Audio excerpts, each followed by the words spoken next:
Here it is, the most listened to radio show on the planet. Even the other stations are tuned in too. The views and opinions expressed in this podcast by the host or the guest do not necessarily reflect the views of Paranormal Buzz Radio or its sponsors. Use of any materials produced by Paranormal Buzz Radio without express written consent is strictly prohibited. For information on everything Paranormal Buzz Radio has to offer, visit our website, paranormalbuzzradio.com. Like us on Facebook, follow us on Twitter and Instagram. Listener discretion is advised.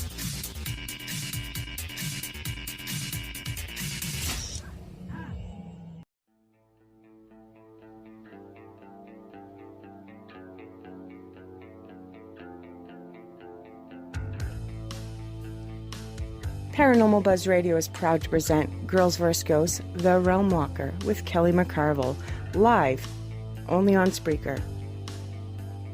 Every Wednesday night, 9 p.m. Eastern, 8 Central, 6 Pacific. And as always, join us in our live interactive chat by going to Spreaker.com or downloading the Spreaker app for your devices. Kelly is a respected paranormal investigator and also a very gifted medium and brings a unique perspective into the paranormal field. Be sure to follow Kelly on all her social media at Facebook, Kelly McCarville Moonspinner, Instagram and Twitter at Moonspinner76, and on the web at mysticalmoonspinner.com.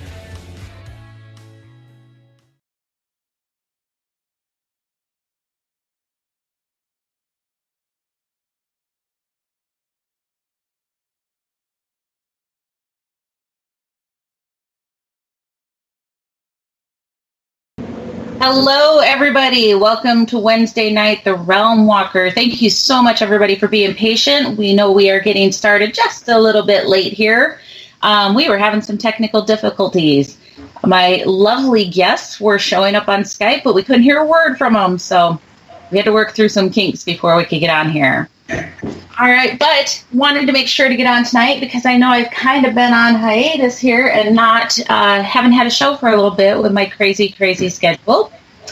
So yeah, we're going to get right into things tonight, guys. We're going to try to keep the show to about an hour because I know at least one of my guests is not completely feeling the best. So we're going to get right into this. Tonight, my guests are the hosts of the Gettysburg Battlefield Bash, which is coming up this weekend, obviously in Gettysburg.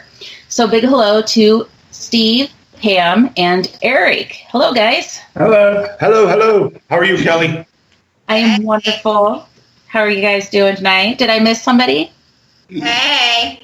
Hey. All right. Well, thank you guys for being patient while we got connected up onto this. I have no idea what was going on, but we got it. Thank you for having us on the show. I appreciate it.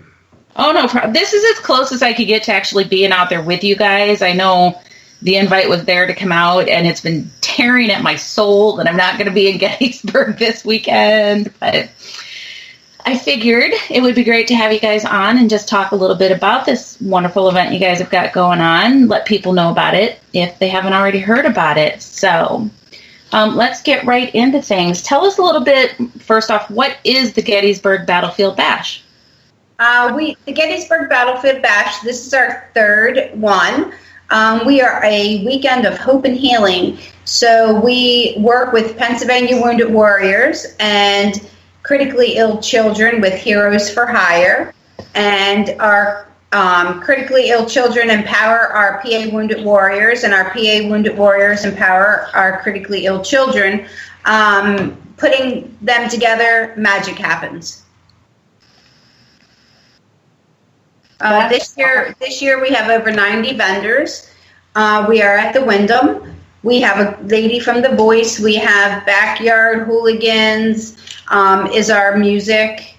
We have food, music, vendors. Lip sync contest. Yeah, paranormal celebs. A lip sync contest, huh? Yes, absolutely.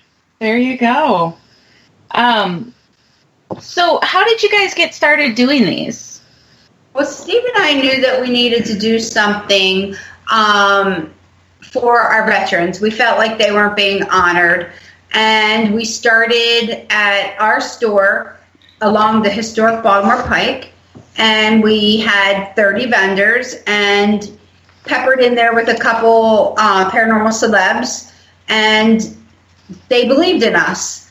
And the Wyndham asked us to bring it to there because they felt they could feel, and they believed in us too, and they could feel our intentions. So it just, I don't know, it kind of exploded. The paranormal field, in my opinion, is the most amazing thing that I could ever be a part of. People come from all over, from California, Maine, Florida, New Mexico. They come all over for our event. And the field, when given a chance, can be the most loving field that around. I am so proud to be a member of our field. So, you know, you get out of it what you put into it. Oh, absolutely. Absolutely. And I think that this is a great thing that you guys are doing. I mean, even without doing it for charity work, these are fun events and it just brings a lot of people together. But to be doing it for a good cause like that's amazing. So you said you guys... Oh, sorry, go ahead. And as Pam said, we started off our first year with 30 vendors. Last year was 60. This year there's going to be about 93. So, you know, it keeps getting bigger and bigger. That's just craziness. That's so big. Yes. The biggest I've ever done is like 72 vendors, and that just seemed crazy. So I can't imagine managing 90 some of them. Yes, it's going to be crazy. The other great thing is we almost sold out the entire Wyndham. There are a few people who booked rooms there that aren't a part of our event, but you know, the Wyndham has almost 300 rooms in it, and we almost sold the entire hotel out. That's awesome. That's very cool. So 90 vendors. Tell us about some of the vendors that you have coming in. We have everything from fine sterling silver jewelry to gems, minerals. We have teams. We have paranormal equipment. We have T-shirts. We have a gamut of things. Some really cool tchotchkes. A lot of readings, tarot cards. We have an amazing vendor called Mason Dixon Photography, who has the best photography and portraits in the area, and it really catches what Gettysburg's about. We have Reiki, we have healers, we have some of the guys from the Tennessee Wraith Chasers. We have Lori Johnson. We have some Ghosts of Shepherdstown. And I know I'm going to forget somebody. We've got staff members. We've got Dustin. We've got Sherry. We just have an amazing array. Daniel Place. Daniel. Like we just, Chris Sanders, people just from all over have just, and now it feels like this is a family reunion. You know, amazing teams like Twisted. Yes, I saw that Twisted Paranormal is going to be out there. They are a very, very cool team. And a really cool thing that Keystone State Paranormal, they rented the Thaddeus Stevens house, and they donated their time. They donated the money to rent the Thaddeus Stevens house, and they're going to have some amazing investigations and then donate that money to our PA Wounded Warriors. Richard Estep, who wrote a book that we're in about the Fairfield Inn and Gettysburg, he's going there to see what the Thaddeus Stevens house has to offer and investigate. So, and then we have the historic lookout house that Steve and I own. The historic lookout, that sounds like we need more information about that. We were built in 1838. We are rented out. The Cassidys are renting out the house for the week, so they're taking care of it for us. That's another thing. Come and investigate. You have. Yes, I have. That's why I wanted to make sure we talk about the Outlook House too. So we're going to kind of jump all over with this. I know we're here to promote the bash as well, but I do want to absolutely, talk about what you guys do and about the house too. So tell us a little bit more about the Outlook House. So the Lookout House was built in Lookout House, sorry. It was built in 1838. General Ewell's division coming down from Carlisle came this way, and their destination was the Battle of Gettysburg. They went across the street, pillaged the tannery, then they came here because we were Adams County Nursery. They knew there would be fruit here. So they went in the basement, gathered apples, and then proceeded up to the attic.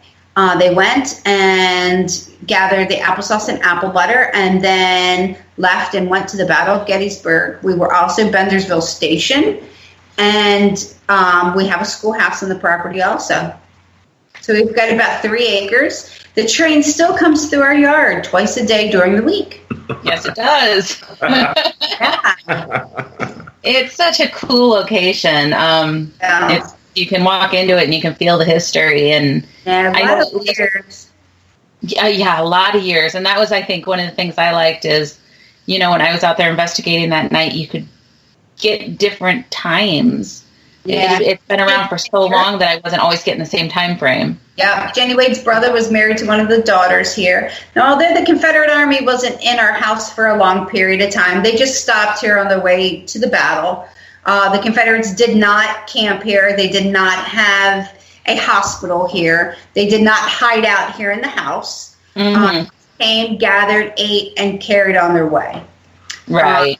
But, just for the Confederate Army or any army at that time to even, walk through just makes it that much more special. And then Lily, my favorite lady, there's a small little shed here, and Lily had her chicken coop there, and she wasn't allowed to give her children or grandchildren any gifts. So she had the chicken coop built, and she sold the eggs for her family.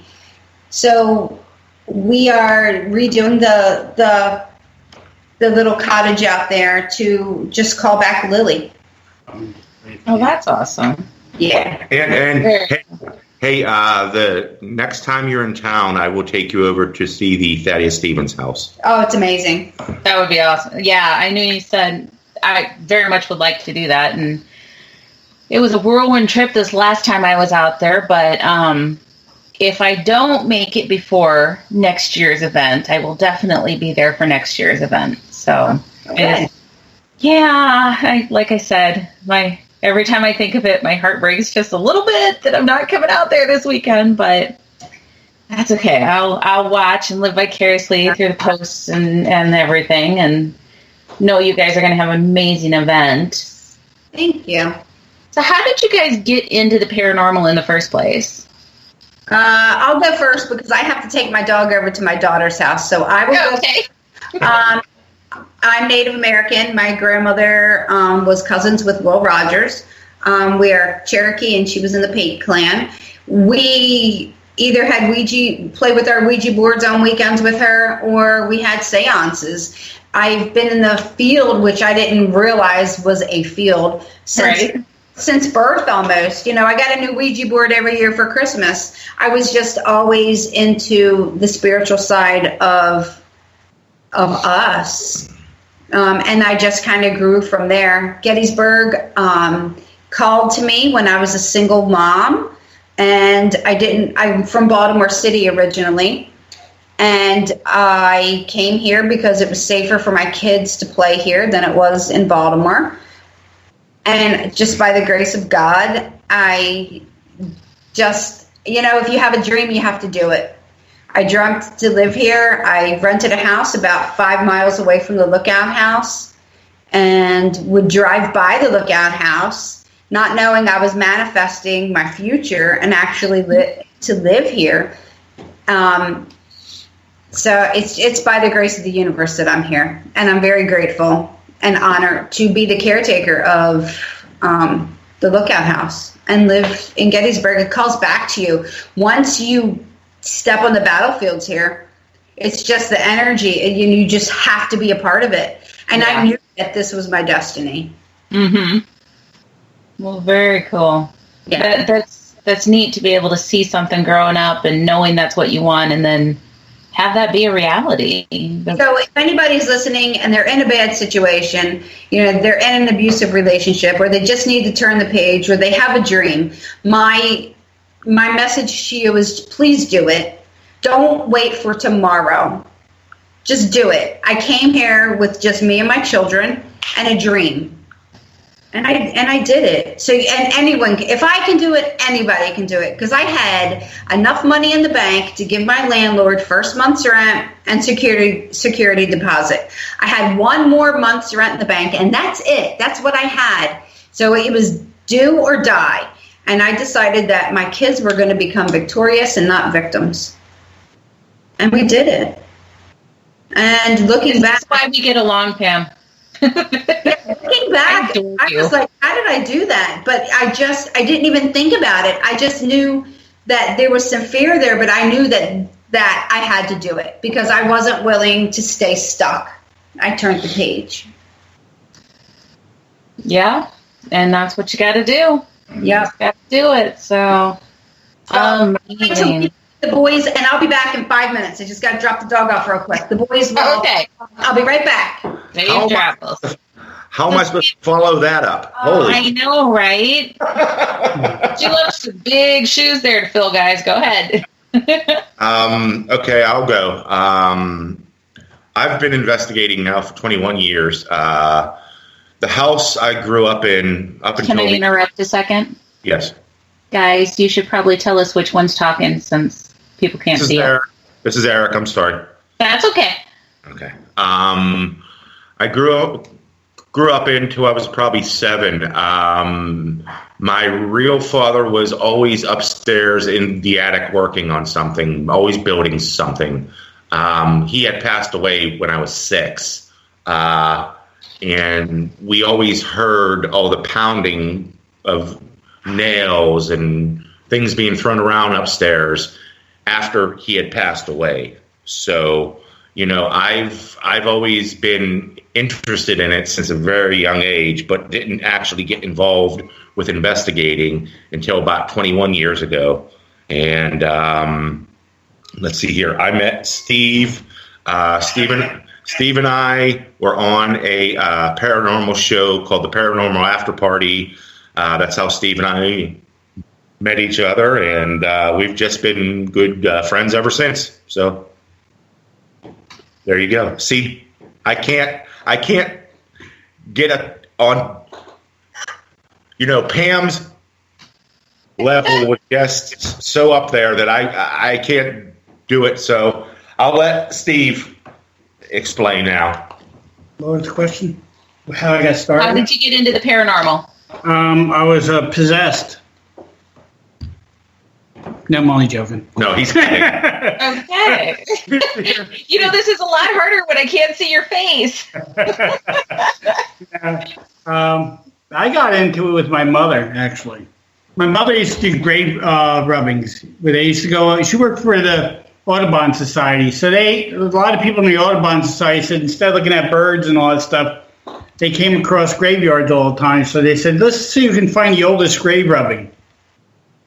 So you put paper over the stone, and they'd rub, it's like a special paper, and it'd transfer the literature that's on the stone onto the paper. And then she'd try to find the oldest grave they could find.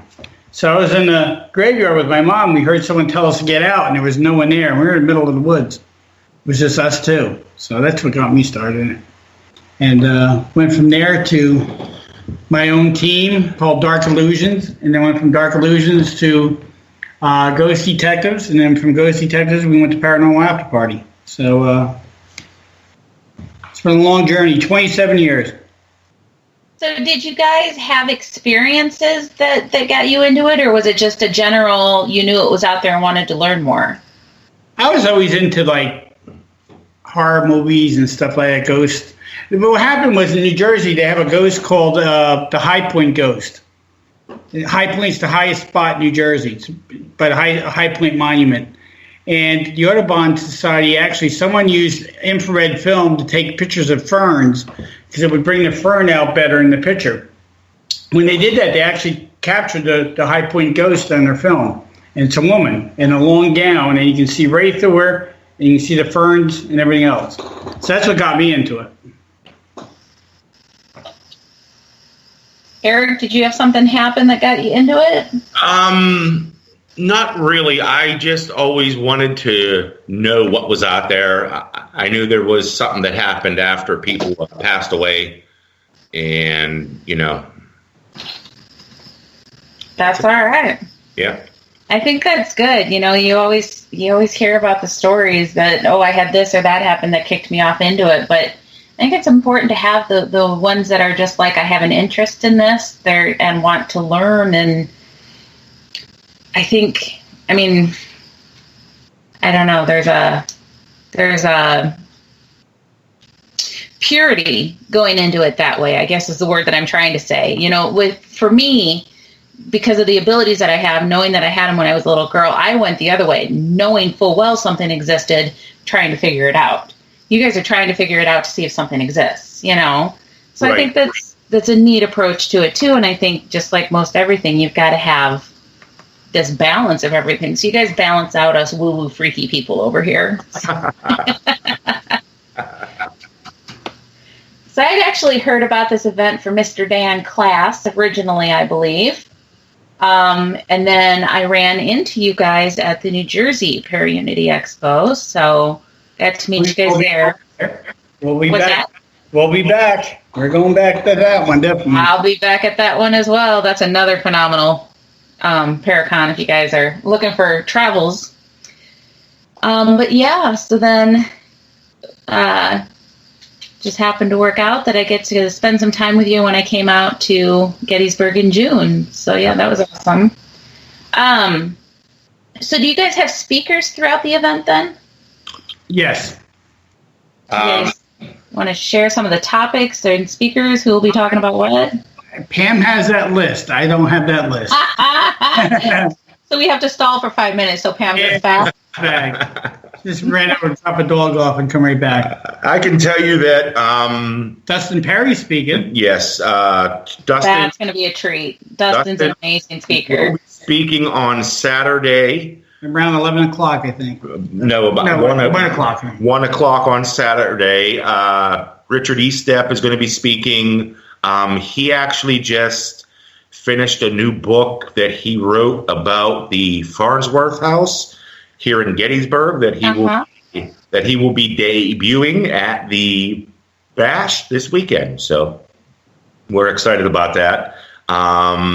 Who else is going to be speaking, Steve? I don't have the list. Yeah, I don't. Okay, we want to wait for Pam. Yeah, Pam handles that. We all have a job at the Bash to do. I understand.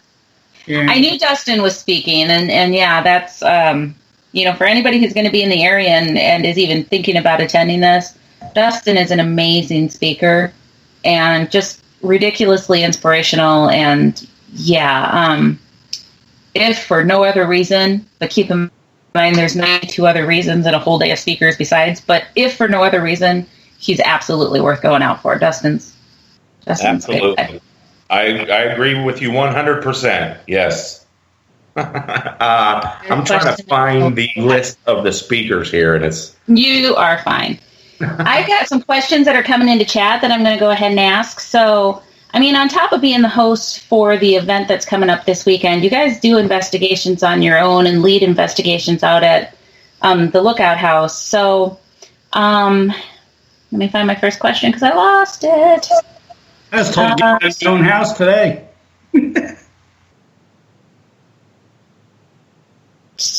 I lost it. So a question, do you feel that the paranormal field is going in the right direction, and what do you think needs to change? Drama. Drama's got to change. People got to start getting along. When this first opened up back in the day, back when Ghost Hunters first came out, people were working together because they didn't know what they were actually doing. So they were learning. Then the egos kicked in, and people started thinking they're better and bigger than everyone else, and it's ended up to be a war out there. And we're trying to change it back to where everyone's working together instead of fighting. And that's what's got to change. Yeah, and there's enough fighting in this world, outside of the paranormal. We don't have to have it. And that's what the bash is about. The bash is about bringing people back together. You know how many people I've seen in the past 2 bashes that we've had, the first and second one, that people were fighting, and when they went to the bash, by the time it ended, they were friends again. It's just amazing what it does to you. Yeah. It's not worth it. You see, I passed away in 2015, so it's not worth fighting. And one thing I learned after I passed is when you have anger at someone and you're gone the next day, you're not here, you can't change that. So I warn everyone. I'll tell you another thing. When I passed, the first place I went to, I was being judged. I felt like I was being judged. I got sent back, luckily. I must be a good person, I think, because I didn't see fire. So statements like that cause more questions. Absolutely. Do you want to share? Are you comfortable sharing what happened? Oh, sure, Ben. I speak about it now. I just spoke at Penhurst about it. What questions do they have? What do they want to know? What happened? Tell us what happened that you passed in 2015, because that's not a statement you hear from people every day. I'll be back. I have to go smoke. He's going to be on here for a while. It all started in 2014. I was getting, the veins in my legs were popping. And I went to the doctors. They said I had restless leg syndrome. And I didn't believe it because I didn't believe that all your veins in your legs can start popping at one time. They're protruding out. And that's from the knee down to your ankle, not your whole leg. So it was from my knee down to my ankle, both legs. It started with the right leg first, then it worked its way to the left leg. And I was going to get checked out by hospitals. Every hospital I went to said you got restless leg syndrome or I had varicose veins. And I was young then, and I said, there's no way I got varicose veins. And if I did that, they wouldn't all pop at the same time. They'd slowly pop out. Right. So I actually have AFib, too. So I went to AFib one day, and they picked me up, and they brought me to the hospital, and they said, we're going to do a stress test on you. So this was in October 2014. So they did a stress test on me. I actually failed the stress test, but when they do a stress test, they make you run on a treadmill, and then they lay you down on a table, and they check your valves and everything else with an ultrasound. So the doctor at that time says, "Oh, you're fine. You failed the stress part, but the ultrasound says your heart's really good. So go home and just take a baby aspirin once in a while, and you'll be fine." Well, my legs got worse. On March 31st, 2015, I was on the phone with my wife, Pam, which is my wife now. She wasn't at the time. And we were talking, and I said, Pam, you know what I found out today? She goes, what? I said, when I run, these veins leave my legs. They just go away. She goes, that's weird. Talk to the doctor about it. And I said, yeah, I'll call him tomorrow. And my daughter says, Dad, you got to get off the phone. It's time to eat. She was living with me at the time. So I said, all right. I said, Pam, I'll FaceTime you later on. I got off the phone and went to eat, and I couldn't eat. And I said, that's weird. I just didn't feel like eating. So I started getting like a little pain in my lower part of my jaw. So I went to my room and I checked my blood pressure. It was 125/72. That's normal, right? So I was walking out of the room, and I looked at my dresser, and I saw baby aspirin up there. But it was the 325s. It wasn't the chewable. Right. So I went over there, and I took one, and I swallowed it. And I went back, and I went to eat, and I still couldn't eat. With that, my daughter had left the room, and all of a sudden I got this pressure in my ears. It felt like you ever go swimming and you go too deep in the water and it hurts your ears? Imagine that pressure 20 times worse. Ugh. That's how bad it felt. And I was like yanking on my ears because I thought if I pulled on my ears, I'd make them pop. and it hurt really bad. So I walked down the hallway, knocked on my daughter's door, and she opened it, and she says, "What's up?" And I said, "I think I'm having a heart attack." And she goes, "Dad, you were just running through the house." Because I was on the phone with Pam, I was running in the house, showing her that when I ran, the veins would go away. And I said, "No, this something's wrong. I know there's something wrong." And she's like, I'm going to call Pam. So she calls Pam. I described to Pam what was going on, and she says, "Call 911 now." Now, needless to say, it's snowing out. We have a blizzard outside. There's 5 inches of snow, whiteout conditions, and my daughter makes a call to 911, and they go, "911, what's your emergency?" She goes, "My dad's having a heart," and her phone goes out because we're down in like a valley, and we got poor signal as it is, and it's snowing so hard that it blocked her signal. She couldn't get out. So she kept calling, and with that, I go, "I think I'm okay." And she goes, "What do you mean?" I said, "The pressure's gone." And she goes, "I'm going to still call." And she kept calling. She couldn't get through. All of a sudden, it felt like someone took a blowtorch to my chest. It was like a flame burning that I never felt before.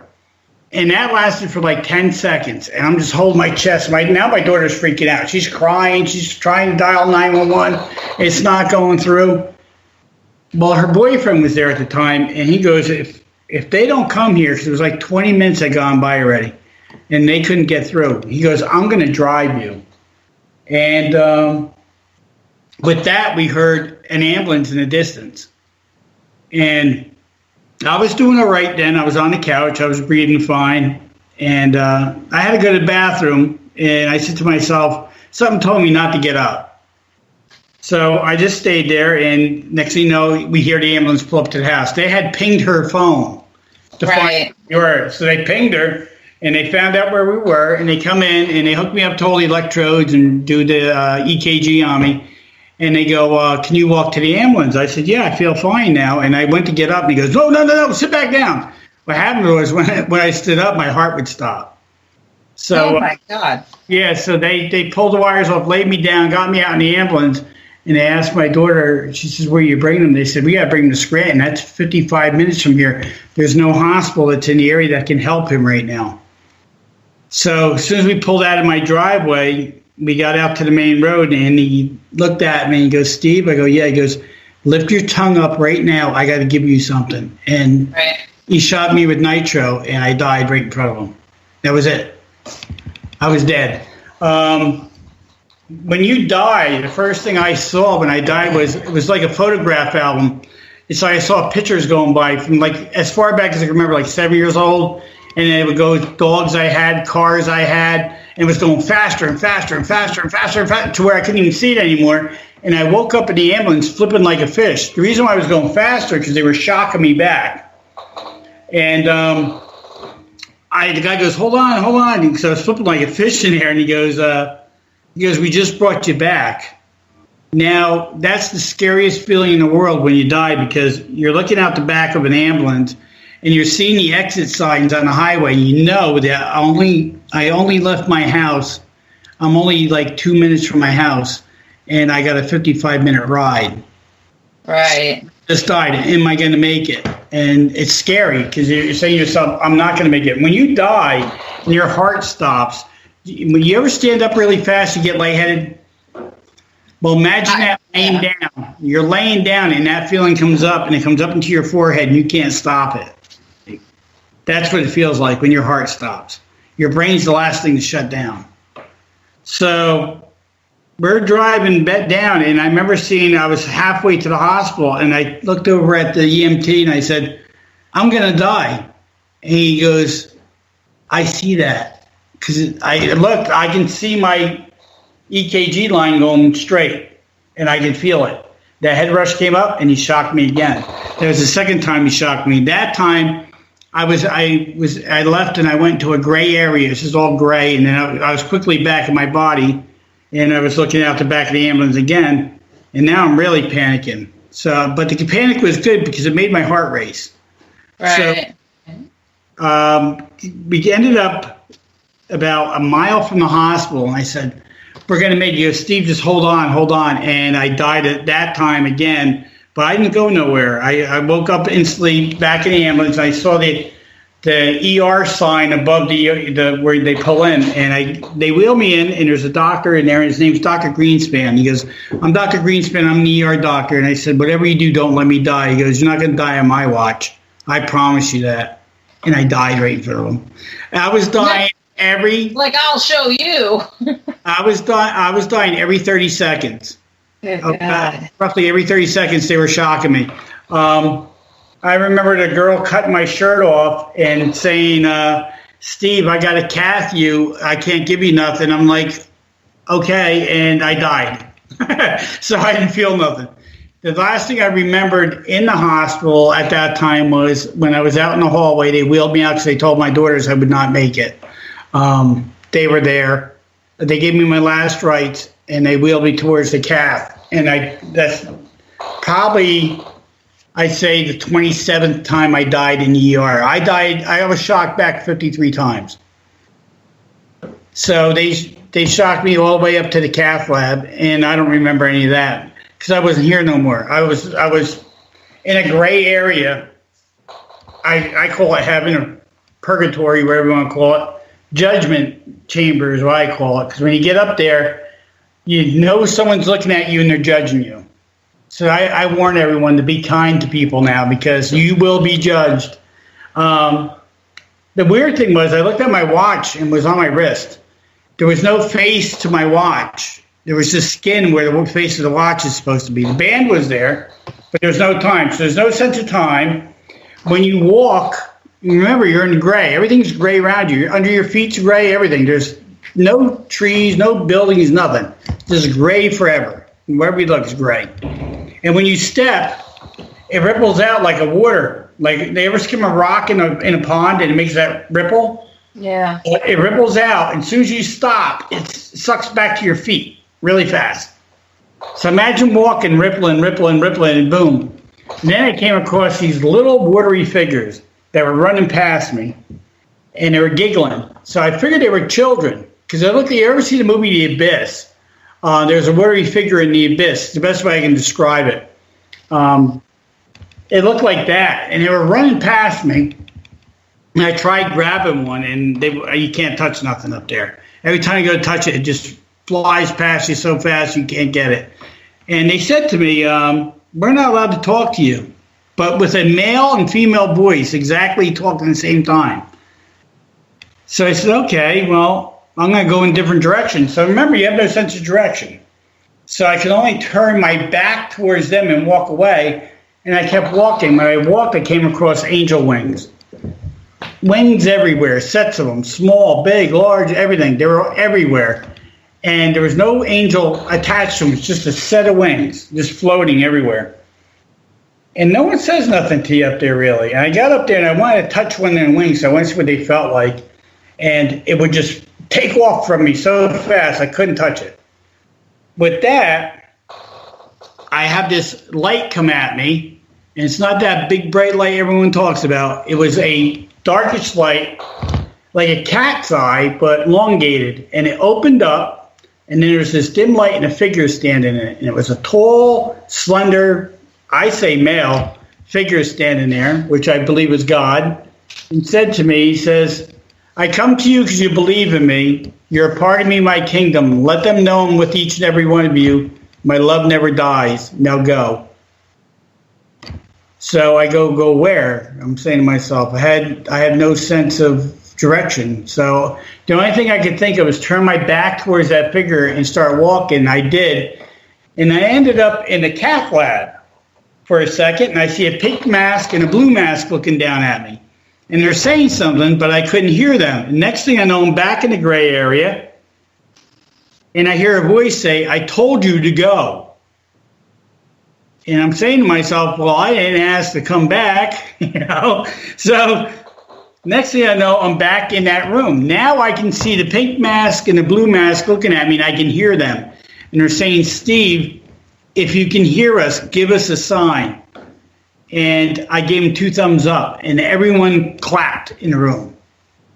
Well, I think after that, they knocked me back out. I woke up in ICU to a whole bunch of cameras our TV show ended up in my ICU room. I don't know how they got in there. You're only allowed two people and family, but they were all in there, and they filmed me waking up, and I woke up to Flip holding my hand, and with that, Pam comes walking in, who drove a PT Cruiser 3.5 hours. Now, needless to say, she didn't know if I was alive or dead when she got there. And she got there, and I said that I asked for a piece of paper, and my daughter was there, and the nurse says he doesn't need paper. He can't write right now. He's all drugged up. She goes, my dad can write. Give him a piece of paper. And they wouldn't do it. So when the nurse went out, my daughter stole a piece of paper and a pen and gave it to me. And I wrote angels on it. She still has that to this day. Yeah. Yeah. So after that, I guess they put me in a coma because I thought I was only in ICU for a day, or it felt like only a couple hours. But Pam said I was in there for 5 days. And I don't remember any of that. And then next thing I wake up in my regular room, and I have all these cardiologists coming in by me. And they're saying, Steve, you're a miracle. I'm like, they go, we have to see you. You're a miracle. And they kept coming in and saying that. Finally, this one doctor comes in. He goes, I'm Dr. Lowen. And I said, hi, Doc. He goes, before you ask him any questions, let me ask you some questions. I said, sure, go ahead. He goes, what did you see? Yeah. And I said to him, how do you know I saw something? He goes, all the time I was working on your heart, he goes, you were talking to me. I said, wow, what did I say to you? And he goes, well, I got to do my rounds, whatever, around the hospital, and I'll see you in about a month, and I'll tell you then. And I said, he started to walk out. I said, Doc, let me ask you something. He goes, what? I said, there was a female cardiologist working on me. I seen all these cardiologists come in, but not her. She didn't come in. And he goes, how do you know there was a female cardiologist there? I said, well, when I woke up, I saw a pink mask and a blue mask, and these guys said, give me a sign, and I gave you 2 thumbs up, and then everyone clapped. He goes, yeah, you're right. He goes, but how did you know there's a female there? I said, pink mask. He goes, you couldn't have saw that. I said, no, I saw it. He goes, you couldn't have. Your eyes were taped. They tape your eyes shut so that you don't wake up during heart surgery. So that freaked him out. He says, now you're really freaking me out. And another cool thing was when I first woke up in my room, I look on my nightstand, there's a little piece of paper folded. And I pick up the piece of paper and it says, hi, Steve, this is Dr. Greenspan. He goes, I told you would not die in my watch. I did not want to wait. Aww. What ER doctor does that? I never seen an ER doctor. I came all the way up there, yeah. So they called me the Miracle Man. There, when we went back, the funny thing about the whole story is it was about a week and a half later, the same thing started happening to me at home. I thought I was having another heart attack again. So Pam calls 911. They come and take me up to the hospital. Now Pam's with me this time, and the paramedic is the same paramedic that saved my life that shows up. He's like, oh, not again. He's right. Like, so he says, we're going back up to Scranton. And we get up to Scranton, and I walk in, and this guy goes, I know you. You're the Miracle Man. He goes, what are you doing back here? I said, I'm not feeling well. And he goes, oh, well, we'll take care of you. And then he goes, you know how many times you were shocked? And I said, yeah, I was told I was shocked 19 times. He goes, no, you're shocked 53 times. He goes, I'm the one that had to keep count. They have to keep count every time they shock you. Right, yeah. So they had to keep count. So he says, you were shocked 53 times. You're without oxygen for 7 minutes. That's why they were asking me, can I hear them? Because they weren't sure if I had brain damage from lack of oxygen. So I'm going to loop this back into Pam's story, because here's my thoughts. As you were telling me she had to drive 3.5 hours to get to you. We talked about her power of manifestation. She was manifesting you getting well. Absolutely. She's back here. Now you can ask her about the list. I heard her. That's a crazy story. That in itself, we could do a show on that. Yeah. That's craziness. Wow. Hey, Kelly, I'm sorry I'm so boring. I don't have any stories. No, I think Steve just stole the show. So, yeah. We're going to I could talk about that for hours, and like I said, I may bring you back on just to talk about that. But that's why I was saying when we started the conversation about what should change in the field, and that's why I said what I said, because you don't know when you're going to be here, how long you're going to be here. You can be gone tomorrow. So when you're holding this grudge about something, and some of these fights that these people have are so ridiculous. It's not funny, Yeah. You tell them, what are you mad at Joe for? Well, because he said this. Really? Isn't it easier to say, hey, sit down, let's settle this, and it's over? Or just ignore it like an adult. Yeah, just don't participate. Concept. So we had another question in chat for you guys, and this is kind of an interesting question. I know part of the answer, I think. Someone said, would there going to be so many paranormal teams and paranormal people in Gettysburg next weekend? Is there going to be any limit on the number of teams or the number of investigations that'll be happening in town? The only investigations that we have is the Thaddeus Stevens house. Yeah. And that's sold out, right? Yeah, that's sold out, but they do have a few tickets because they're doing like mini investigations. Oh, okay. But what do you mean by limits? I don't know. I think maybe he was asking as a whole, and that's why I was saying I'm not sure if we're going to be able to answer this as a whole. But Darren, kind of to answer your question, I'll start it and then let them explain. I know that Gettysburg has a rule. I get you. Just call that. Go ahead. Okay. Go ahead. I know that Gettysburg has a rule that you're not allowed to investigate on the battlefields themselves. Absolutely. That's true. That's true. I mean, not that you can't take a voice recorder and go walking through the fields, which I've done many times. You can't. You can't take a K2 meter or anything like that because they think that you're relic hunting.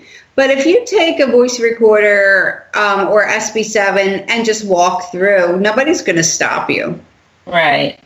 And there's other places in town to do investigations at. The orphanage, the Jenny Wade house. Yes. So Cashtown Inn. Right. Fairfield Inn. Yeah. So I would guess that there's going to be plenty of places that there could be investigations done. But honestly, guys, I think the place to be is going to be at this Paracon.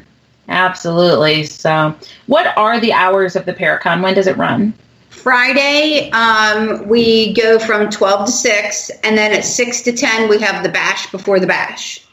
And then that's when our lip sync contest is and our dance off. And then at Saturday, we go from 11 o'clock. We want people to be there in the back because then Connor's Run comes and kicks off the day. And then Helen from Pennsylvania Wounded Warriors, she will be giving a speech. Our mayor will be giving a speech along with our police chief. yes. And then Blackout will be talking because he has a flag with Connor. Connor was our child who died this year of brain cancer. So the Connor Run is in honor of him. And also John Buckman, who is Batman, will be saying a few words. And then then Saturday will open vending at noon to 6. And then Sunday 12 until 5. Yep. Wonderful. And then we'll start planning 20. 20. Right? 20. Right? It starts the day after, doesn't it? Yes. If not a little before. Yeah, we'll get Barbara Walters to say, this is 2020. And that'd be awesome. We have a meeting with the people at Wyndham the very next day, Monday, to plan 2020. So I've got a lot of my dates booked out years in advance. So I get it. I do. We sit down the day after and start getting details hammered, but yeah, I tentatively have dates held through like 2023, 2024, I think. Yeah. Yeah, it's it's hectic, but it's well worth it. So yeah, it is. I think sometimes people don't understand the amount of work that goes into arranging something like this, but yet there's a lot. It's a ton. But yet, at least for me, and I guess I get that impression from the three of you guys too, you wouldn't be doing it if you didn't enjoy it. You know, it's absolutely something that you guys are passionate about. Exactly. And when you raise funds for people who need it, and Helen with Pennsylvania Wounded Warriors, 98 cents out of every dollar goes directly to a veteran's home, whether it's for his light bill, whether it's for him or hers light bill, or health care, or if they need to get their house situated because of a disability. 98 cents out of every dollar. Helen's office is in her living room. So, there's no overhead with PA Wounded Warriors. There's not, right. We're not funding somebody's paycheck. We're funding our veterans. And, then John Buckman, he has his Batmobile, and he goes to schools during the year and talks about non-bullying and empowering kids, which that's what, in my opinion, if we had more of that in schools, a lot less violence would be in school. I believe that we should have a veteran in our schools every day. Instead of these fights, we could have a Marine in his dress blues empowering these kids every day when they walk through and say, hey, you are important and I am proud of you. If they're not getting that at home, these veterans who are unemployed and need something to do could be empowering our youth. And I think that we're missing that in schools. So I always say that. It's good for them too. It's good for them to get out and get that interaction where maybe exactly. Get kind of back into society sometimes. Instead of these kids walking out of school on protests, they should be in school empowering each other. But that's just my opinion. So they said, Pam, that we needed to wait for you to get back because you have all the information.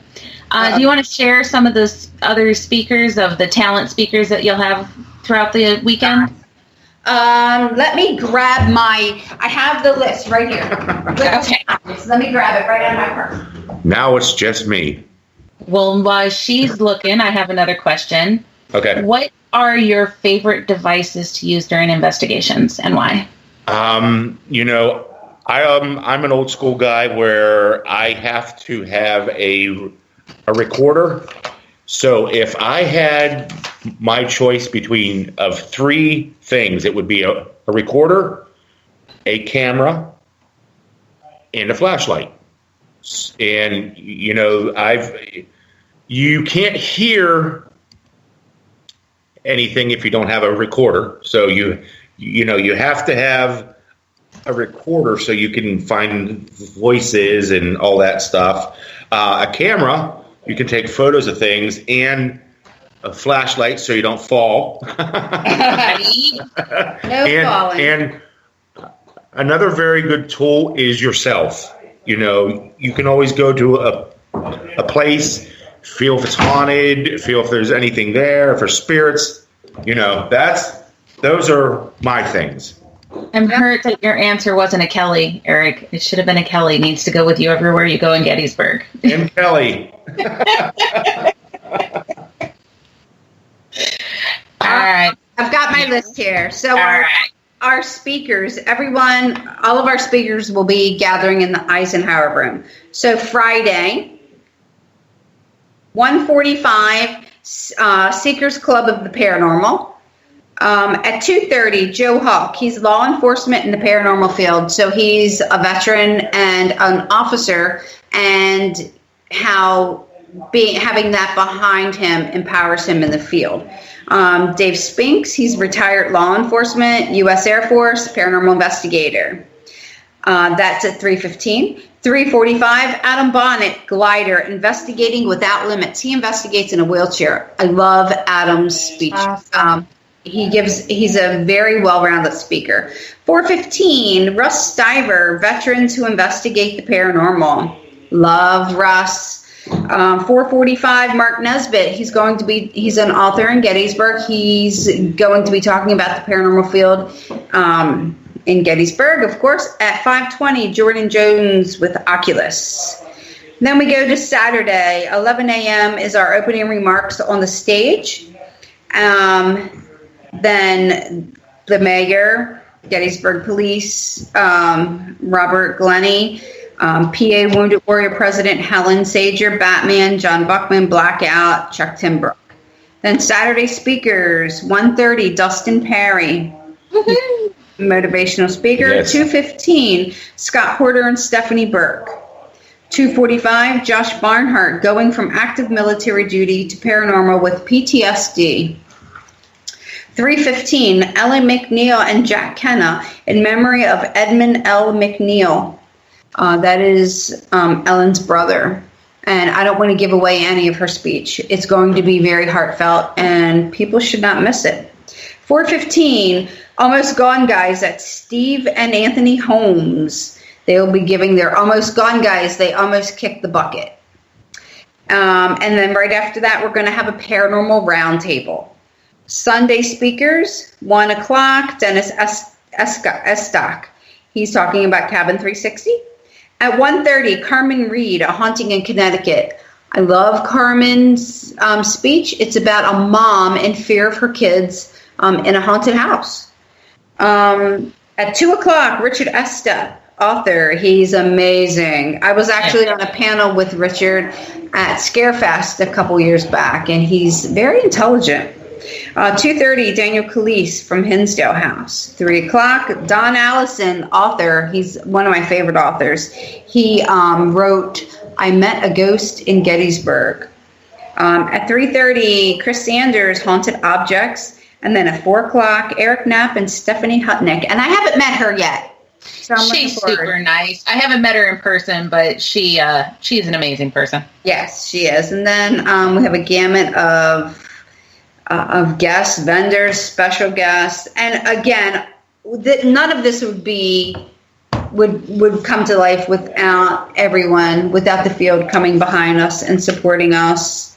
And then outside, we've got bands, karaoke, we've got food, we've got a tribute card that Steve and I are going to be unveiling, and we're going to be taking kids back and forth to their cancer treatments with that. And then our sponsors, Gateway Wyndham, they give us an amazing platform to be able to be creative. Gettysburg Rental Centers provides us with a lot of things, the tents, the stages, and everything that we need. Ren Kirby, Baps Paint, there's so many. Lots of silent auction sponsors. We've got so many silent auction Excuse me, it's Daniel Class. Did I say his name wrong? Yes. I always say Khalees. Sorry. Everybody butchers his name. It's okay. But it's Class, yeah. It's not Khalees. The Khalees is on Game of Thrones. So, I always say it wrong. But now I'm totally going with that. Because, I have to make fun of Dan in one way or another, so. Right? Yeah, so, we'd like to see everybody out there. It's only $10 for the entire weekend. That's craziness, you guys. You only have to pay once. And you can get in Friday, Saturday, and Sunday. $10 for the whole weekend, guys. Yep. Why am I not there? Okay, sorry. I'm going to check plane tickets again. Why are you not coming down? Why? Because I looked at plane tickets and I felt cheap. But guess what I'm going to do when I get off this show again? What are you going to do? Going to look at plane tickets again. Yes! Oh, dang it. Oh, it's just, Hey. Yeah. You will have a great time. It will be awesome. It will be absolutely awesome. I have 2 more quick questions for you, and then we'll wrap up because we've been hitting here almost an hour. So, like I said, we kind of bounce back and forth between the past and just general paranormal questions. What is the best EVP that you've ever gotten? The best EVP that I've ever been gifted with was in our store at the Gettysburg Ghost Exchange. People were getting their clothing tugged on. We are on 2.5 acres of undisturbed battlefield. We go from the historic Baltimore Pike back to the National Cemetery. So we decided to do an EVP session. We put a few things on top of one of our cases and one of the questions. Now, the Gettysburg Ghost Exchange is at the bottom of Culp's Hill. So we knew that this was a stronghold for the Union Army. The Union needed to keep Little Round Top, Big Round Top, and Culp's Hill. So one of our questions was, do you know that the South lost the war? How do you feel about that? And when we went back and listened, it said, we won, wow. And then you hear me go, wow. But I'm validating that the equipment had gone off. The K2 meters went off. And it just pinged to red, so I knew that we had something. So it's we won, wow, and then you hear me validating. I go, wow. So we don't have that in the store anymore. We still have activity, but that particular spirit, I believe, crossed over. He got his message, and isn't that what our field's about? Right. To veil, connect with the stories that have been forgotten. Connect with forgotten people and bring peace.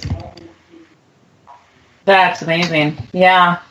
I'm gonna probably say the best one I ever got was at an old house in a town called Urbana, Maryland. The place was called I can't remember the name of it now. Just put right out of my head. The Landon House Mansion, which is in Urbana, Maryland, which I believe they may have tore it down.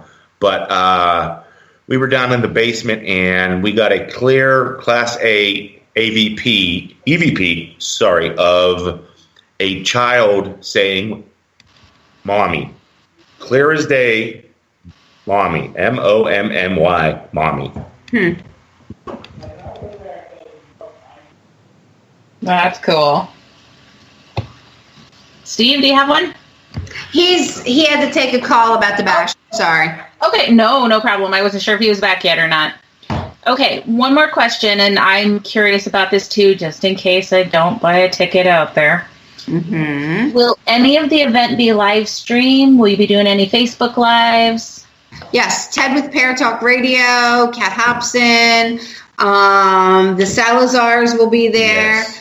So we have an array of different live streamings, and I'm sure people will be putting their Facebook Lives on. So I encourage that. I encourage them to show people what they're missing and maybe entice some people to come that Absolutely.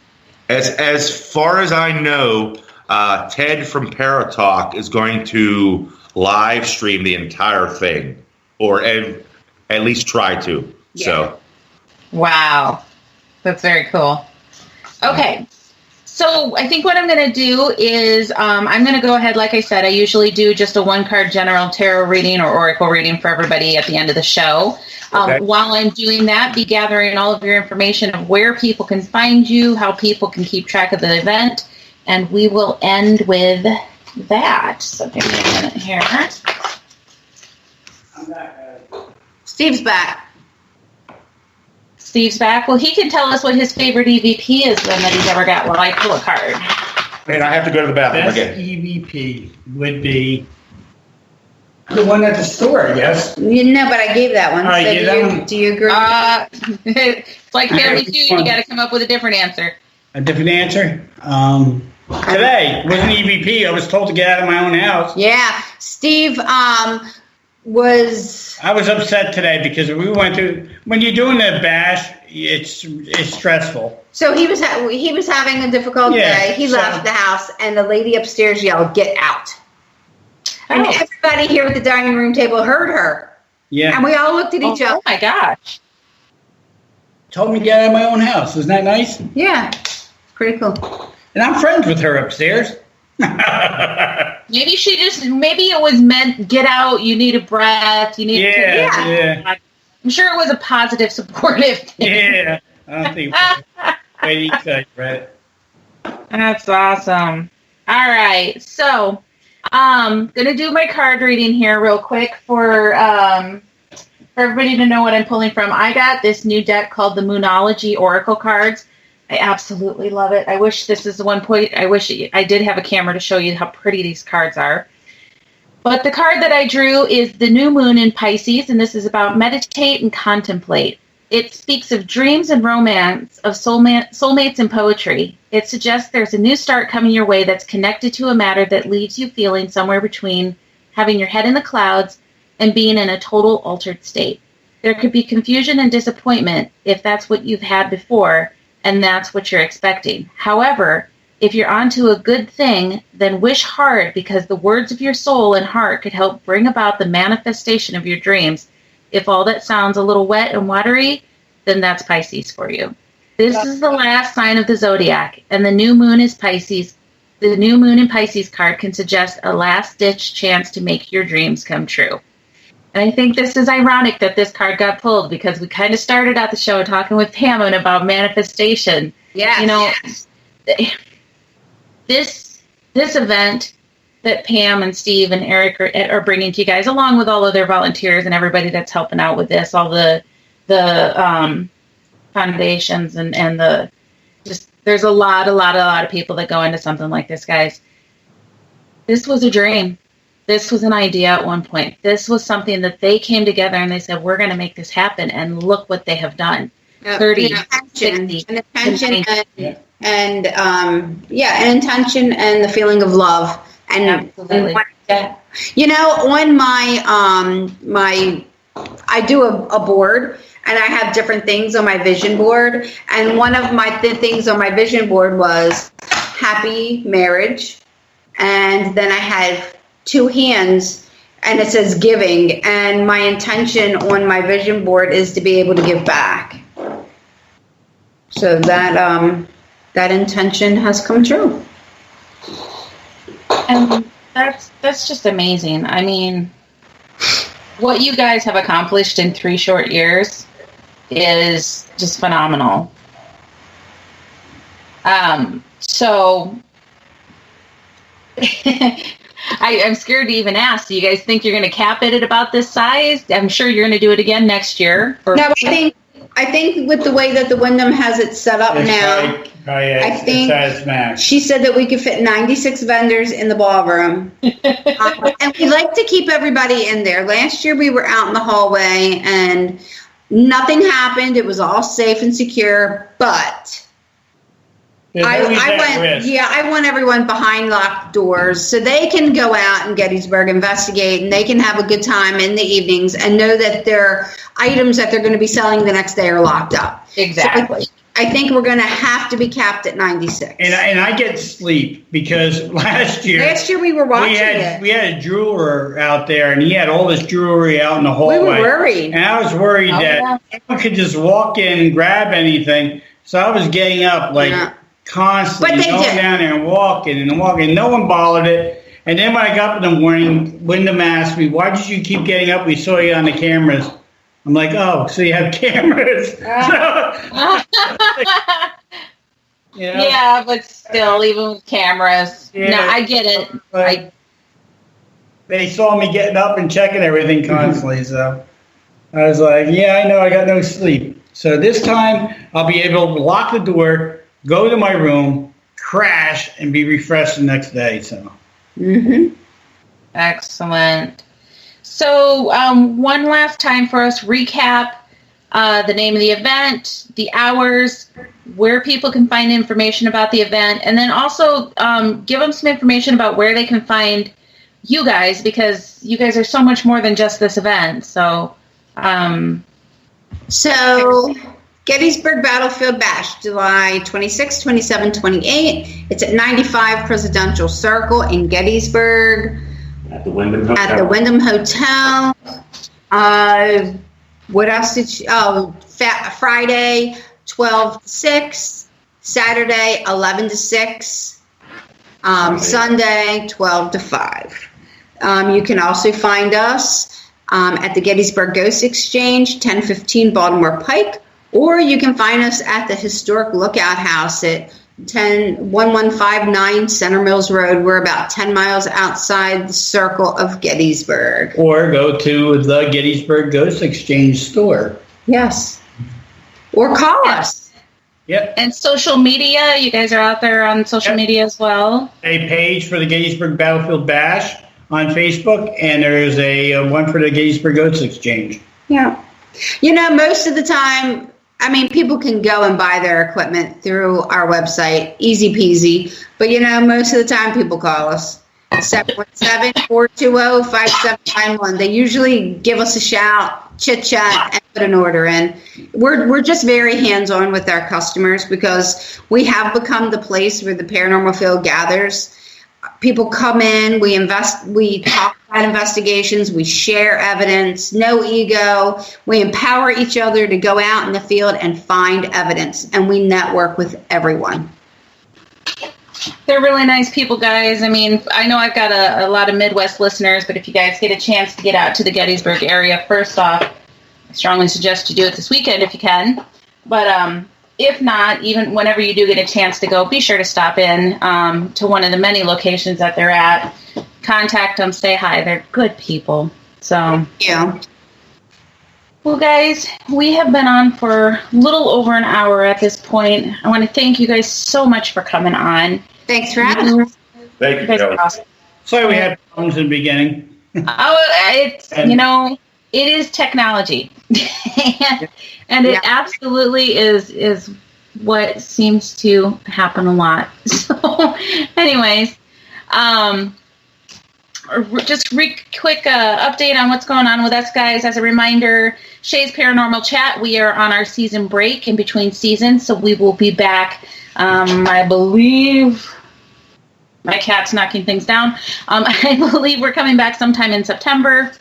But we are on season break from Shay's Paranormal Chat, so no Friday shows at the moment.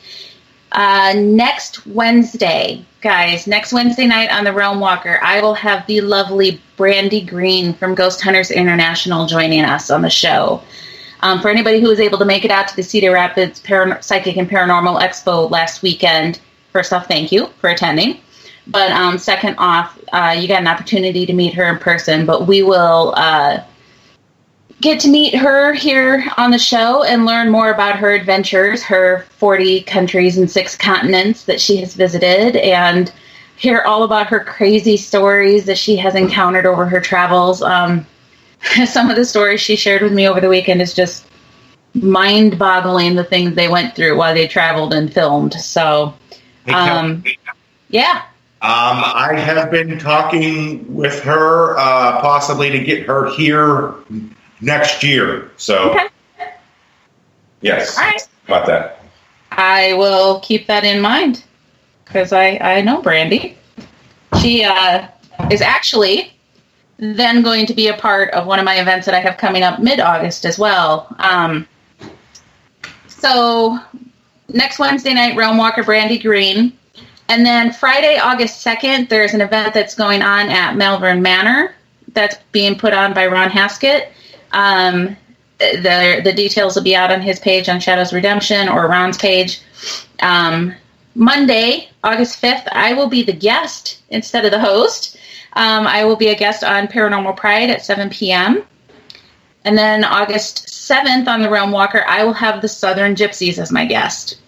They are a hoot and a holler, and they are such a good time. It is going to be pure craziness. So be sure to tune in for both of those. Now, back-to-back, I had Brandy Green and Southern Gypsies. That's all leading up to our event on August 10th at the Farrar Schoolhouse. Ooh. We have our Para-Family fundraiser that we are doing. The event is to help raise some money for Will Conkle and his family, just to help with his medical bills that he's been suffering from his surgeries and stuff. And as I mentioned, Brandy Green will be there investigating with us. Southern Gypsies will be there. Myself, Chris Nielsen of Paranormatic, and then Coyote Chris Sutton will be there. Absolutely an amazing event with a lot of cool people. Tickets are still available at the moment, but they're limited. So if you guys are interested, reach out to me, or you can go out to my website at mysticalmoonspinner.com. Yeah, we'll stop there because I don't want to rub in the fact that I get to go to Pennhurst. Okay, I rubbed it in just a little. Sorry. I'm so excited. I can't even just at Pennhurst last weekend for Pennhurst Paracon. We had a great time. I know. My travel budget was not as big as my opportunities. And I'm just going to put a plug in for New Jersey Para Unity. Amazing event they had last year. Amazing event coming up May 15th through 17th. We just got our hotel room. They are almost sold out. And that's not until May. They usually sell out 3 different hotels. But the hotel that we got is Quality Inn, and it's awesome. I mean, the past event we just went to, Penhurst. Yep. Those guys worked down 100 and some degree heat all weekend. It was amazing the job that people did. Lots of fun. Right.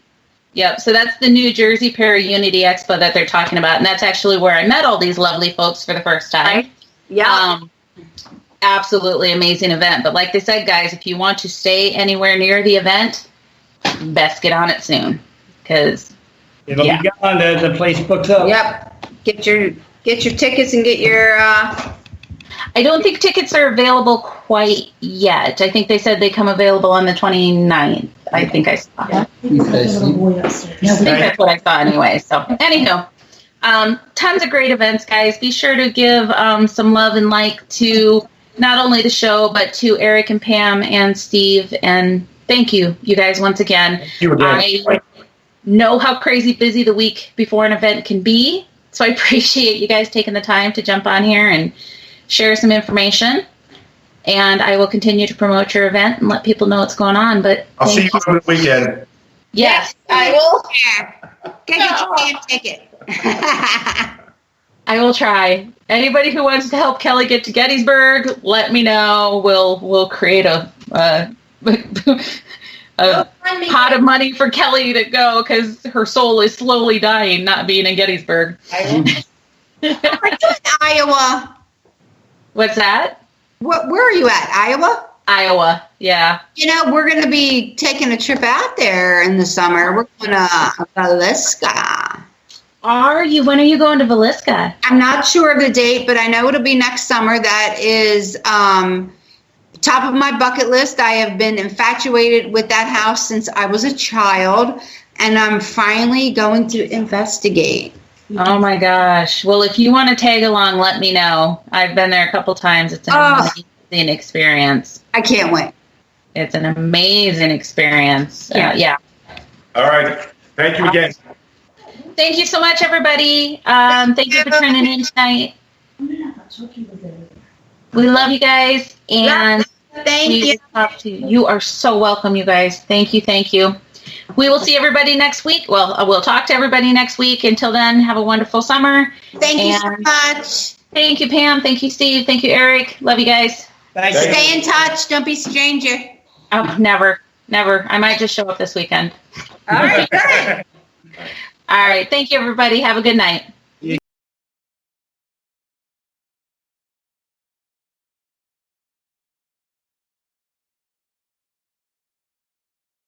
Here we go. We're out. I'm playing the 20-second exit music, and then we're done.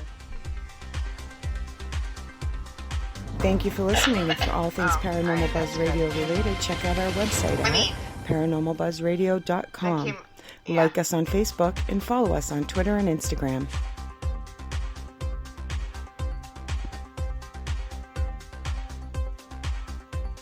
I think I did that one pretty well. The ending.